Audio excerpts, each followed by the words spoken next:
sobre esse raciocínio que é planejamento estratégico, que eu pretendo conversar com vocês muito rapidamente.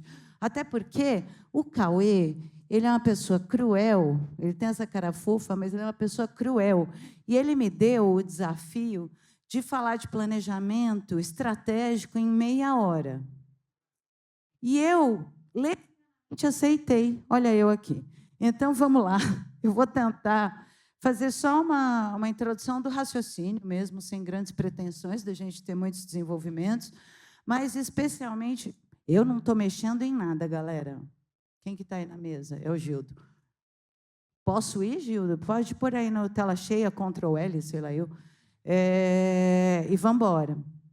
Então, eu sou, além de ter minha carreira acadêmica, né, professora, sou doutora em política pública, aí depois a gente pode até conversar, a gente tem um estudo aqui do caso Coreia do Sul, eu talvez consiga responder para você, junto com o pessoal de Relações Internacionais. Aliás, eles vão estar aqui dia 11, daqui uma semana, está convidado, se quiser acompanhar o pessoal de Soft Power da Coreia do Sul, tá bom? Vão estar aqui num evento com a gente de cinema. Bom, depois vocês pegam meu e-mail aqui e se autoconvidem, tá? Porque eu tenho que cadastrar vocês para entrar no evento, para quem não é da escola.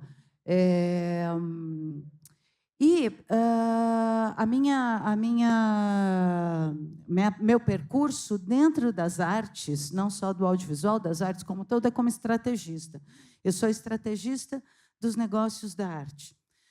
E sou aluna aqui, eu sou graduada pela escola, pela SPM, e tenho toda orientação para a gestão internacional das artes também. Minha pesquisa vai muito nessa linha. E óbvio que eu fico...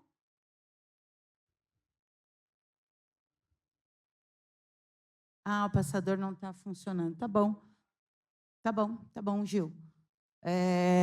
Ontem estava tudo funcionando, mas aí, como vocês estão aqui hoje, não está funcionando, porque é assim que funcionam as coisas, não é mesmo? Então, vamos lá, gente. Então, dentro desse percurso de estrategista, né, dentro das artes, tem um raciocínio que é importante da gente entender. O que é o planejamento estratégico? Vai lá, Gil, eu não estou te enxergando, mas vamos lá, primeira tela aqui. Planejamento estratégico, na verdade, ele vai definir o papel que deve, talvez, ser desempenhado nos processos administrativos e mercadológicos do negócio, da sala de exibição, da distribuidora, até mesmo do próprio produto audiovisual, né? E que tipo de relação vai ser estabelecida entre o produto audiovisual, e aí, nesse compêndio de produto, eu estou inserindo a sala de exibição, eu estou inserindo o pacote de distribuição, as estratégias de programação, vamos entender isso dentro da lógica de produto. E os públicos-alvo, né? Que aí é onde está uma chave do nosso mercado de artes, e audiovisual não é diferente. Vamos lá, Gil. Dentro de uma definição estritamente acadêmica, mas o acadêmico ele vem, obviamente, de uma base prática, né? No caso, ciências aplicadas, ciências sociais aplicadas, no nosso caso, o que vira teoria é o que funcionou já no mercado, segundo algumas condições. Então, dentro dessa lógica, o planejamento estratégico tem como principal objetivo proporcionar as bases necessárias para as manobras. Está querendo me sabotar, né, Gil? Achei que você gostava de mim, rapaz. Para as manobras que permitam que as organizações naveguem e se perpetuem, mesmo dentro de condições mutáveis, cada vez mais adversas em seu contexto de negócios. Apesar de ser uma definição estritamente acadêmica, certeza que alguns de vocês se identificaram com condições mutáveis e cada vez mais adversas em seu contexto de negócios, né? Até porque a única constante que a gente tem dentro do setor de artes é a mudança. E considerando que a única constante é a mudança, como que a gente faz para se desenvolver e trabalhar uma visão de médio e longo prazo? O que é longo prazo nisso, né? A partir das lógicas de planejamento. É agora, Gil, agora. Você gosta de mim agora? É isso, né? Então, o que é um planejamento estratégico para uma sala de exibição? Para qualquer coisa dentro da minha perspectiva, lembrem-se, falo da ótica de estrategista, é uma etapa crucial, especialmente antes de montar qualquer tipo de programação ou posicionamento da sala, do negócio. Ele vai definir objetivos público, experiências. Melanie trouxe alguns fluxos de experiência em números. Mas por que aqueles números chegaram naqueles números? Né? Eu conduzo alguns estudos nacionais, quantitativos e científicos. Um deles chama Panorama Setorial da Cultura Brasileira, em que a gente conclui algumas coisas. Uma delas, em números, né, a gente desenvolve uma escala matemática para comprovar isso, é que quem consome cultura, e óbvio, isso está num contexto, isso tem um número, está explicado lá, é que a gente tem meia hora e eu tenho que ficar fingindo, né, síntese. Mas quem consome cultura se torna um melhor cidadão. Né? Isso está em número, nada de novo, a informação não é nova, o número é novo. Né? Então, quando a gente olha para esse cidadão que hoje consome cultura, a gente está falando de uma base populacional de uma média de 10%, né, da população brasileira, que a gente entende como consumidor de cultura frequente, dentro de uma frequência, dentro de uma recência e tal. Né? O que esse cara está buscando? Vocês já se perguntaram sobre isso? Vocês já ouviram o que essas pessoas estão querendo? É mais ou menos como dar presente, né? É muito mais fácil dar presente. Quer dizer, não é uma regra, né? Mas, em geral, é mais fácil dar presente para quem a gente conhece. Às vezes, a gente conhece tão bem que fica mais difícil também. Mas, o que eu vou oferecer? Qual é a oferta? E o que eu tenho para oferecer? Que aí vem, né? Quais são essas estratégias que eu vou oferecer para que eu atinja as minhas metas financeiras? Bora, Gil?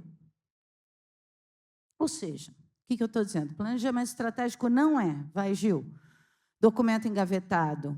Não é um documento engavetado, é um sistema vivo, ele é orgânico, ele tem que ser revisto, ele é contínuo, ele é processual. Né? Então, ele é um sistema vivo que conecta. Vai, Gil, 3 de uma vez agora, passado, presente e futuro. Que é, efetivamente, do que estamos falando aqui hoje. Quando eu falo em passado, uma por vez, Gil, vai. Quando eu falo em passado, por exemplo, acabamos de ver, dados de 25. Por que esses dados se constituíram dessa forma? Porque os dados, eles nos trazem uma história. Qual é a história? E o que eu faço com essa história? Como que eu faço a minha história dentro dessa história? Né? E aí o planejamento... Eu acho lindo, né? Desculpa, gente, eu acho planejamento estratégico uma coisa lindíssima. Assim como o roteiro, assim, não é, menino? Maravilhoso. Ó, tem até um coraçãozinho para mim. Estudante de primeiro semestre, está querendo ser aprovado comigo, né? Então, estou de olho em você aí, ó. Vamos lá, Gil, presente. Que esses dados, esse percurso, né, de até 25, trouxeram a realidade que hoje a gente vive nas salas de exibição. Mas não são só os dados numéricos, a gente tem os dados qualitativos, a gente tem um contexto, sociocultural. Né? Tudo isso eu tenho que entender minimamente, saber como é que eu me posiciono. Para quê? Vai lá, Gil. Para que o cinema que a gente quer construir aconteça. Basicamente, a gente está falando... Assim, não precisa ser a jornada do herói, né, que acontece tanta coisa, a pessoa se ferra tanto e tal para conseguir, mas muitas vezes é. E para a gente diminuir essas incidências de desafios e melhorar a nossa performance, está aí o planejamento estratégico. Vai, Gilzitos? Ou seja, planejamento estratégico é reconhecer e regular o que interfere no seu negócio. Então, por exemplo, né, aqui tem um desenho de uma forma sistêmica de se olhar o ambiente. Né? Não é a única, tem N outras teorias possíveis e tal, mas essa aqui é bem didática, né? Que são as influências ambientais que operam no ambiente operacional, que é o nosso mercado, e que, obviamente, vão interferir no meu negócio. Tem coisa que a gente não controla, né? Então, quando eu falo lá de influência ambiental, eu não controlo qual é o resultado do comportamento sociocultural. Eu não controlo se as pessoas gostam de assistir filme em celular.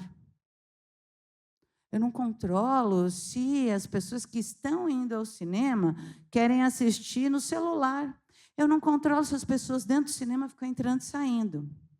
Eu estou em choque com isso, tá? Isso aí fica a dica para os meus estudantes, quando a gente for assistir filme em aula, entrar e sair não é bacana. Mas, assim, alguma coisa mudou. O que mudou? A gente tem cheiros, mas como a gente lida com isso? Né? Eu não controlo streaming. Eu, por maior que eu seja, como exibidora, eu não faço isso. Mas eu consigo me autorregular e, quem sabe, melhorar a minha oferta, ser um pouco mais sexy, talvez. O que a gente está... Mas eu só consigo ser sexy se eu sei o que a pessoa está buscando. Não é mesmo? Por isso que eu tenho que ouvir o outro. E aí, vamos lá. O microambiente aqui, ó, fornecedores públicos e tal, também não controlo, mas eu observo. E eles trazem um resultado efetivo dentro do mercado que eu estou. E é aí que o que eu controlo pode me dar suporte, que são os meus aspectos organizacionais, marketing, comunicação, que era o que a Melanie estava falando. Quando ela fala, é fundamental R$10 de promoção e tal, não sei o quê. Por que é fundamental? Porque tem um modus operandi, que é sociocultural, que vem determinado de outras coisas, numa construção de experiência, que se eu não entender, se eu não tiver contexto, eu não consigo me posicionar. E aí a gente vai ficar no acerto e no erro. Né? Sadovski e o Léo Trevisan falaram aqui, né, de alguns filmes e tal, Laços da Turma da Mônica. Laços, o produtor está aqui, é nosso professor, né? Professor de vocês têm que aproveitar, vocês só têm professor poderoso, tá? E, assim, uma das grandes questões que a gente vê é qual foi a estratégia do percurso daquele lançamento. Como eles conseguiram fazer isso? É pensando em negócios. Porque estava rolando Vingadores junto, gente. Vocês viram o potencial desse negócio. Né? Da onde vem? Por que estoura Minha Mãe é uma Peça?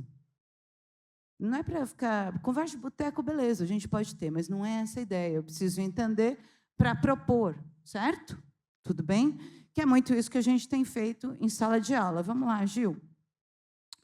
Ou seja, antes da gente agir, a ideia é... Essa é a ideia de planejamento. Acho que eu estou chovendo no molhado para alguns de vocês, para aqueles que isso estiver acontecendo, já peço perdão de antemão, mas a gente está com um público bastante eclético aqui, então a gente fica aqui fazendo as pontes. Ou seja, o que a gente investiga? Quem é o espectador?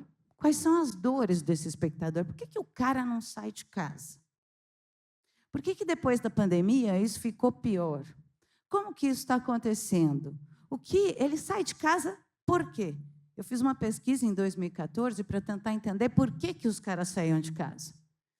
E sabe o que eu cheguei à conclusão? Que o critério é sempre o mesmo. Eles consideram, e preço, e localização e tal, tem muito pouco a ver nesse critério de decisão. É o que eles consideram que seja divertido, e veja, temos aqui um conceito qualitativo. Divertido para cada um de nós é uma coisa diferente. Entretenimento são coisas diferentes para cada um de nós. Por exemplo, lá em casa, meu marido adora assistir jogo de futebol. Eu odeio. Para ele é completamente entretenimento. Para mim, vira entretenimento a hora que o juiz começa a apitar mal. Aí fica legal. Né? Mas eu não estou assistindo ao jogo, eu estou assistindo outra coisa. Percebe? E dentro dessas pequenas variações é onde a gente vai construindo estratégia. Estamos falando sobre estratégia. Né? Então, quem são os concorrentes que a gente tem, especialmente aqueles invisíveis? Porque, assim, quem vai, beleza, por que vai? E quem não vai por quê? Né? E aí, a gente pode ficar aqui anos falando sobre isso, ficaremos, tá? Os meninos que estão no primeiro semestre, ficaremos anos falando sobre isso, pelo menos 4. Se vocês forem muito bons, 4. Senão, vocês podem casar comigo, foi mais uns anos aí. Né? Mas a perspectiva ela está correlacionada, obviamente, a conhecimento. Vai lá, Gil. Qual desses pilares está mais frágil no seu cinema, por exemplo? Vai, Gil. Mais um só, obrigada. Dados, público, experiência, estratégia. Vocês já pensaram sobre isso? Já foi uma pergunta que vocês fizeram? Vocês, exibidores? Vocês, distribuidores? Às vezes, né, quando eu faço desenho de monetização de alguns filmes, né? Eu presto serviço de monetização, de estratégia, de carreiras, de filmes para prêmios, tudo mais, eu faço bastante isso. E, às vezes, quando eu vou fazer desenho de monetização de alguma produção e me deparo com o sistema exibidor, muitas vezes o que vem do sistema exibidor não é suficiente para que eu decida o que vai acontecer. Por pura falta de reflexão entre nós. Então, eu vim aqui como professora, eu estou aqui como professora, provocá-los. Eu tenho tido alguns insights a partir disso para desenvolver novos modelos de negócio. É aí onde eu agradeço ao Instituto Inovacine, que nos convidou para ser parceiro de conhecimento, para a gente discutir novos modelos de negócios para exibição. Como que a gente consegue, no contexto de hoje, com o público que a gente tem, ou os públicos que a gente tem, dar conta disso? Tudo bem? Vai, Gil. Ou seja, eu estou falando que um trabalho estratégico envolve um olhar analítico e crítico, e a gente, muitas vezes, e aí eu estou me colocando nesse pacote felizona, tá, gente?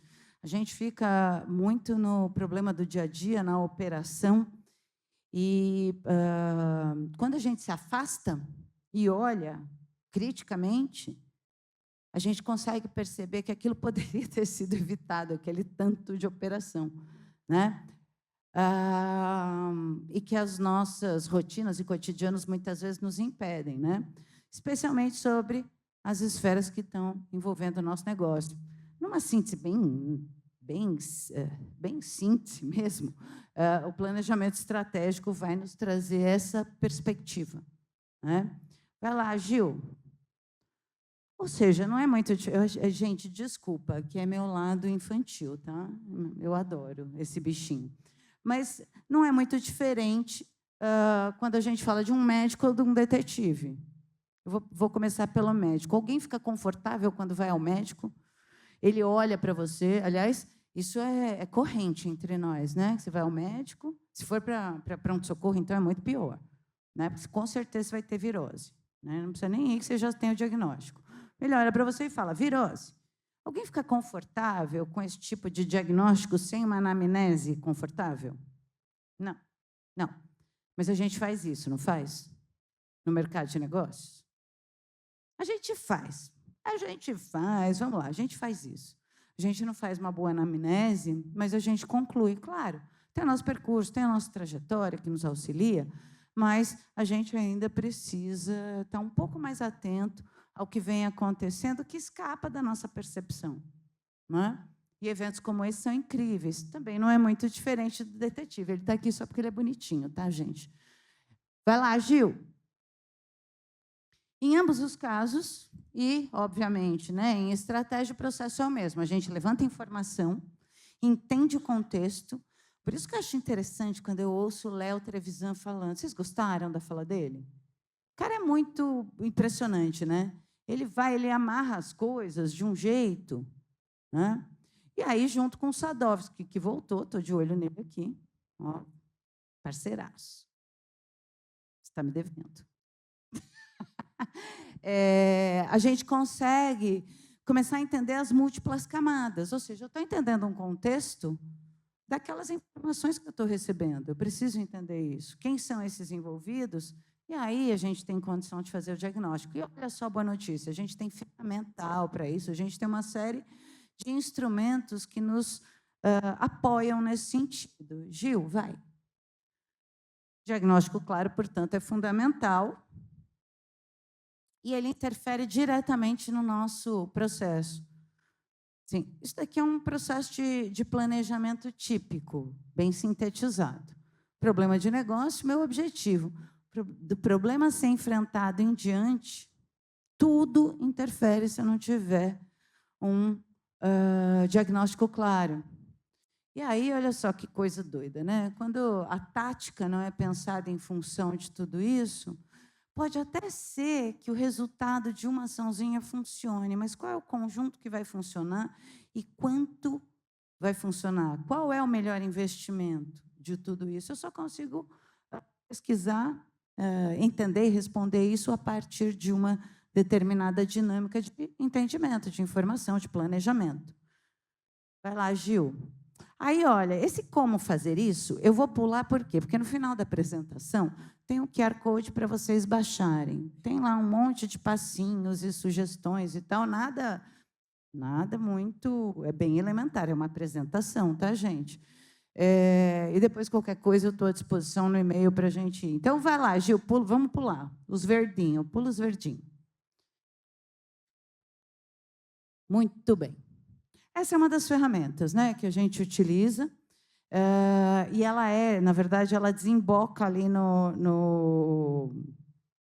na forma de fazer. Ela é um resultado que eu consigo olhar, é um canvas, é um framework que eu consigo olhar todos os resultados de uma única vez, né? Isso também faz parte ali do como fazer. Alguns de vocês, muito provavelmente, já o conhecem, né? O canvas de negócios. Muito bem.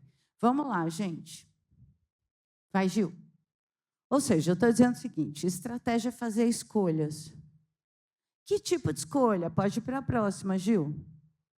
É muito ruim quando a gente faz uma apresentação para a gente comandar e tem que pedir para alguém mudar, né? Acaba com a graça, né?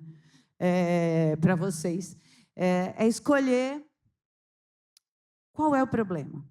Escolher, selecionar o problema, vai, Gil.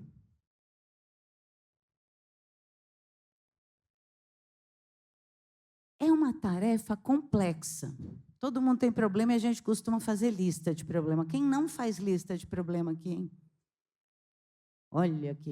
O Léo, você não faz? Faz tempo. É um jeito de lidar, Léo. A gente faz lista de problemas. Só que como a gente soluciona aquilo se eu não consigo entender a prioridade? Aí agora entrou uma leva nova de como você é produtivo em meio a tantas coisas. Um raciocínio básico de planejamento e estratégia. Você prioriza o que é mais urgente, tal. Tem matriz para isso, uma coisa doida, né? É um raciocínio básico de planejamento. Vai lá, Gil. Eu estou dizendo o seguinte, escolher o problema, quando a gente escolhe o problema, e é escolher mesmo, porque a gente não vai resolver todos de uma única vez. Esse é o ponto da estratégia. Dentro da sua estratégia, o que é mais urgente e execuível, viável? Ou seja, eu estou dizendo que para escolher o problema, eu não estou escolhendo o mais fácil, o possível ou o mais difícil. Eu estou, vai, Gil, confrontando com contexto e com o meu negócio. Escolher o problema é confrontar. Qual é o problema que é possível e o mais urgente, o mais premente ser resolvido? É fácil fazer isso? Vocês acham? Nem um pouco. Imagina isso num ambiente de negócios.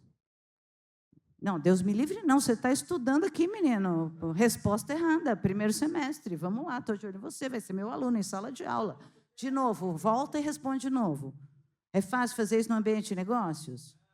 Não, mas você vai se esforçar muito e vai resolver. Isso, está indo bem. Ou seja, né, o planejamento estratégico, ele tem o objetivo de fazer a gente ter perenidade. Perenidade é uma palavra que nessa escola acontece muito, né? Imaginem vocês que não são estudantes, quer dizer, os estudantes podem imaginar comigo porque vocês praticam alteridade e não vêm me perturbar com umas coisas desnecessárias. Ó, já vou partir. Imaginem vocês que eu recebo muitos estudantes por semestre aqui. E se a gente está num contexto de mudanças profundas, tanto do fazer audiovisual quanto do distribuir audiovisual, a gente sempre teve, né? O parque técnico de audiovisual se renova a cada 3 meses, né? Em geral. Mas a gente agora está numa quebra de paradigmas, numa mudança, mais ou menos do tamanho, dentro da nossa perspectiva acadêmica aqui, mais ou menos do tamanho do que foi a indústria, a Revolução Industrial. Quando a gente fala de inteligência artificial, eu estou falando de conteúdo sendo produzido em massa, eu estou falando de inteligência artificial agêntica, eu estou falando de uma série de coisas. Então, dentro desse contexto, vocês imaginem o que é receber um tanto de estudantes por ano, saber que eu vou passar com eles pelo menos 4 anos, alguns gostam mais de mim, ficam mais tempo aqui comigo, né? Mas vou ficar pelo menos 4 anos com esses estudantes, e que eu tenho que entregar um profissional já renovado, à frente do que está acontecendo no mercado daqui a 4 anos, competente para lidar com essas alterações e empregado. Hoje a gente tem no curso 91% de empregabilidade em CLT, o que é muito fora do padrão para o mercado audiovisual. Mas é justamente por conta de planejamento que a gente consegue se atualizar antes mesmo da atualização chegar no mercado. Então, o que eu estou propondo aqui? Eu estou propondo um desafio. Qual é o problema que a gente vai escolher em cada um dos nossos negócios, né? Eu nem sei o que tem depois, Gil, vai lá. Ah, sim, isso é importante. As estratégias, que é o que vão encaminhar o percurso para eu solucionar os meus problemas, elas solucionam os meus problemas desde que eu solucione problemas de pessoas. Então, quando a gente pergunta qual é a dor do meu público, ainda que fique num tom dramático, esse é o tom que a gente usa no planejamento, né? O que faz aquele cara não sair de casa, sair de casa? Quem é aquele cara? Ele sai de parzinho com quem? Ele vai sozinho? Ele vai acompanhado? Ele vai assistir o quê? É gênero de terror? Né? Quem assiste gênero de terror? E dentro do gênero de terror, gore. Quem é gore? Quem é isso? Quem é aquilo? E aí a gente vai numa densidade de camadas que a hora que eu entendo, eu estou conseguindo localizar o melhor público e a melhor estratégia para solucionar o problema daquele grupo de pessoas. E se eu soluciono o problema de alguém, se alguém passa a gostar de mim, certo? Espero. Essa é a ideia. Sejam estratégicos comigo, viu, meninos? Façam um contexto bonitinho. Vamos lá, Gil. Então, gente, dentro de 30 minutos foi o possível. Me perdoem pelo raso da fala, porque planejamento estratégico em 30 minutos é uma coisa, é um desafio e tanto. Quem quiser baixar a apresentação, o QR Code está aqui. Quem quiser falar comigo, meu e-mail está aqui. Muito agradecida, mais uma vez. Temos perguntas, temos tempo para perguntas. Olha, eu estou ficando boa disso. Temos tempos para perguntas. Alguém quer perguntar alguma coisa?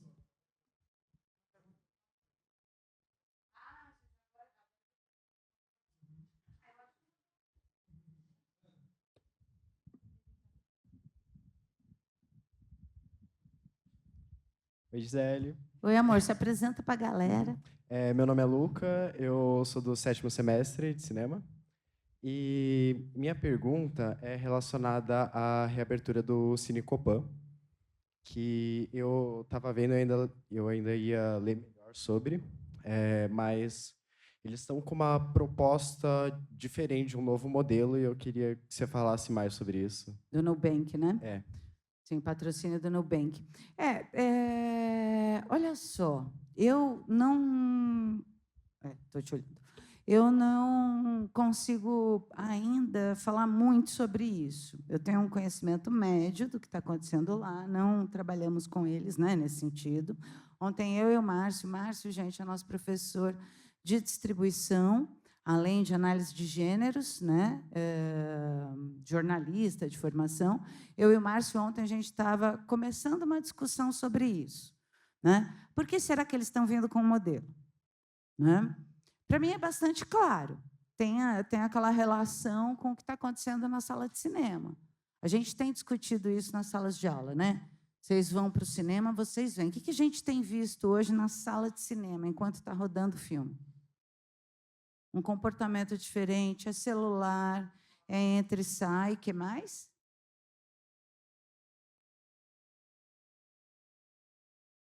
Finge que eu sou seu amigo do lado e fala aqui mais alto. Conta para mim o que vocês falaram aí.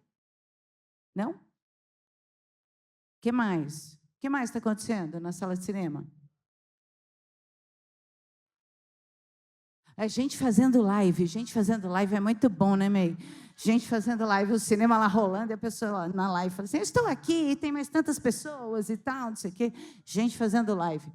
Então, quando eu entro no Nubank, que é um banco com qual diferencial? Eles trazem justamente essa questão digital. E, aliás, eles estão montando uma operação gigante aqui em São Paulo, física, né? Assim como já montaram no Rio também. Eles vêm muito com essa proposta, né, de responder a essas ansiedades. O que eles vão fazer exatamente, eu não sei. Vai ter intervalo? Não sei. Vai ter experiência no meio? Não sei. Existe cogitação de uma série de coisas. Mas, olha, vou convidar, então, o pessoal do cinema e audiovisual, quem quiser, vamos ter uma experiência conjunta lá, vamos todos. E aí depois a gente monta uma mesa de discussão. O que vocês acham? Né? Mas, muito provavelmente, você topa? O Sadovski vai com a gente. Se ele vai com a gente. Ah, gente, eu vou contar, ele tem uma dívida com a gente, tá? Você falou que você ia fazer os podcasts aqui, você ia fazer um monte de coisa aqui, ó, os meninos. Olha, está esperando chamarem, coitadinho. E aí, gente, mais alguma pergunta? Bom dia, eu sou Maristela Sano, eu sou estudante de cinema na FAAP, e daí você comentou que a gente tem que sempre pensar à frente do que está acontecendo nos movimentos, né? E falando em estratégia, a gente como roteirista, como cineasta, a gente sempre tem que pensar no nosso filme como uma estratégia tanto de mercado, tanto de desejo. E aí as salas também não ficam também com essa responsabilidade de trazer experiências também para o público, pensando nas outras salas do mundo, onde a gente pode trazer a questão da gastronomia, tanto no início quanto no final do filme, ou trazendo um olhar de experiência no sentido sensorial de ambas, de vários gaps. Por que a gente está tão atrasado nesse quesito até hoje, pensando no futuro? Se você tem uma resposta para isso, eu agradeço. Não por isso, muito agradecida pela pergunta, Marcela. Vamos lá. Bom, os estudantes... Só para revisar, é Maristela. Sim. Eu não falei Marcela? Não, eu falei Marcela. Ah, é Maristela. Então tá. Agora entendemos. Gente, agora é sério, já fica aí a dica para todo mundo. Eu tenho 70% de audição só, é verdade isso, tá bom? Isso é operação de palco, eu fiquei surda mesmo. E aí eu faço isso, Marcela. Enfim, perdoe, Maristela. Vamos lá. Os estudantes que estão num semestre mais avançado, com certeza já sabem. Eu não acredito que a gente consiga partir para nem desenvolvimento de público, de produto artístico, nem para desenvolvimento de estratégias de mercado sem conhecer público.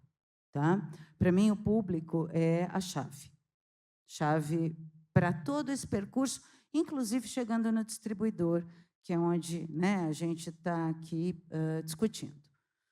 Por que disso? Porque a experiência, como eu já disse, ela é extremamente, é uma atividade extremamente subjetiva. Ela vai variar de público para público, de indivíduo para indivíduo, se a gente quiser ser ainda mais certeiro, ela vai variar de indivíduo para indivíduo. E aí, qual é a grande questão? Eu, hoje, né, com mais de 50 anos, eu não tenho a menor paciência para ir ao cinema e comer dentro do cinema. Não faz parte, não é para mim. Mas talvez, para uma galera, esse seja o percurso, de acordo com a temática, de acordo com o interesse, de acordo com qual história o filme conta, né? Quem vai determinar isso? Tem um processo no cinema, né? Uma etapa no cinema, que é de desenvolvimento, que é onde você, roteirista, está trabalhando loucamente, e eu, estrategista, devo estar trabalhando loucamente, que é onde você, fazendo seu trabalho junto comigo, a gente vai determinar as possibilidades nesse sentido para que eu, como executiva, possa operar. Ok? Então, as respostas, na verdade, elas estão nesse percurso. por que a gente não consegue chegar? Aí eu respondo pelas experiências que eu tenho. Né? Eu não tenho pesquisa sobre isso, eu tenho algumas, mas com esse dado específico, eu tenho meus 35 anos de experiência. Eu vou responder em cima dos 35 anos e não das pesquisas, tá bom? Existe uma reatividade gigantesca dos diretores e dos autores de cinema para lidar com isso. Quando você fala em monetização de todas as fases de produção, especialmente da negociação que você vai fazer com a distribuidora para chegar na cadeia de exibição da melhor forma, assim, você não consegue negociar da melhor forma com a maior parte das equipes artísticas. Veja, eu faço estratégia para percurso e para carreiras de filmes, até para prêmios. Então, a gente ainda tem uma dificuldade de compreender, isso eu vejo nos roteiristas, eu vejo nos diretores de fotografia, a gente ainda tem uma dificuldade muito grande de compreender como que a gente dialoga melhor. Né? A gente não sabe fazer product placement. A gente não sabe, é o mais básico de tudo. Né? Então, hoje eu vejo uns filmes brasileiros, falam assim, eu estou com muita sede, vou tomar esta água mineral. Gente, mas é assim, é horrível. Né? Tem uma professora parceira nossa, que trabalha, é a coordenadora do curso de publicidade do curso do Rio de Janeiro, a Roberta Ian, foi professora nossa há muito tempo.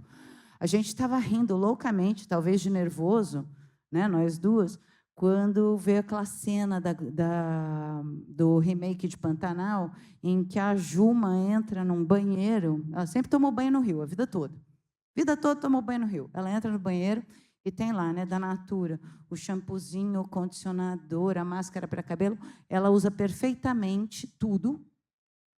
É o primeiro banho que ela vai tomar. Ela usa perfeitamente tudo na sequência correta. Gente, eu não sei a sequência daquele negócio. Eu tenho um banheiro em casa, não tomo banho no rio.